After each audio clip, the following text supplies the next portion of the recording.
সোনারপুরে কাউন্সিলরকে চোর আখ্যা দিয়ে পোস্টার, কাউন্সিলরের মাকে মারধরের অভিযোগ। রাজপুর সোনারপুর পুরসভার 25 নম্বর ওয়ার্ডের কাউন্সিলর সোনালী রায় ও তার পরিবারের বিরুদ্ধে এলাকায় চোর স্লোগান ও পোস্টার পড়াকে কেন্দ্র করে উত্তেজনা ছড়ালো। অভিযোগ, পোস্টার দেওয়ার পর একদল ব্যক্তি কাউন্সিলরের বাড়িতে ঢুকে পরিবারের সদস্যদের মারধর করে। ঘটনার পর অভিযুক্তদের ধরে প্রশাসনের হাতে তুলে দেন স্থানীয় বিজেপি কর্মীরাই।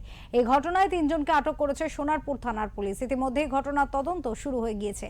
জানা গিয়েছে, কাউন্সিলর সোনালী রায় ও তার স্বামী বিজিত রায়ের বিরুদ্ধে তোলাবাজি ও কাটমানি নেওয়ার অভিযোগ তুলে এলাকায় পোস্টার দেওয়া হয়। কাউন্সিলরের দাবি, লাভলি মৈত্র বিধায়ক থাকাকালীন তিনি কার্যত ঘরবন্দি অবস্থায় ছিলেন এবং সেই সময়ও একাধিকবার হুমকি পেয়েছিলেন। সম্প্রতি তিনি ফের সক্রিয় হয়ে সরকারি কাজকর্ম শুরু করেন, তার মধ্যেই এই ঘটনা ঘটল। তৃণমূলের অভিযোগ, ঘটনার সঙ্গে বিজেপির সমর্থিত দুষ্কৃতীরা জড়িত। তবে বিজেপির মণ্ডল সভাপতির দাবি, অভিযুক্তরা বিজেপি কর্মী নন।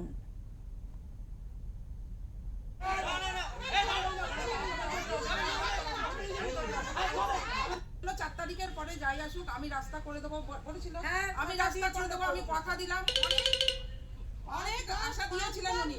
প্রত্যেকবার যাচ্ছি একই কথা। আজকে যে 15 বছর যে চলছে তার মধ্যে আমাদের রাস্তাটার অবস্থাটা একবার আমি অনুরোধ করছি, একবার গিয়ে একটু দেখে আসবেন আমাদের রাস্তার অবস্থা কি। এলাকা শান্ত রাখতে হবে। এলাকায় কোনো অশান্তির সৃষ্টি করা যাবে না। সে আমার দলের লোক হোক বা অন্য দলের কোনো কেউ হোক, পাড়া শান্ত রাখতে হবে। কারণ এলাকার উন্নয়ন আমরা চাই, সকলের আশীর্বাদ নিয়ে এসেছি, আমরা সরকার করেছি।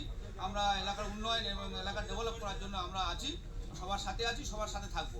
এবং এলাকায় অশান্তি যারা করবে, দাদাগিরি মস্তানগিরি করবে, তাদেরকে ছাড়া হবে না। আমার দলের লোকও যদি কেউ করে, সেটাও প্রশাসনের মাধ্যমে প্রশাসন তার ব্যবস্থা নেবে।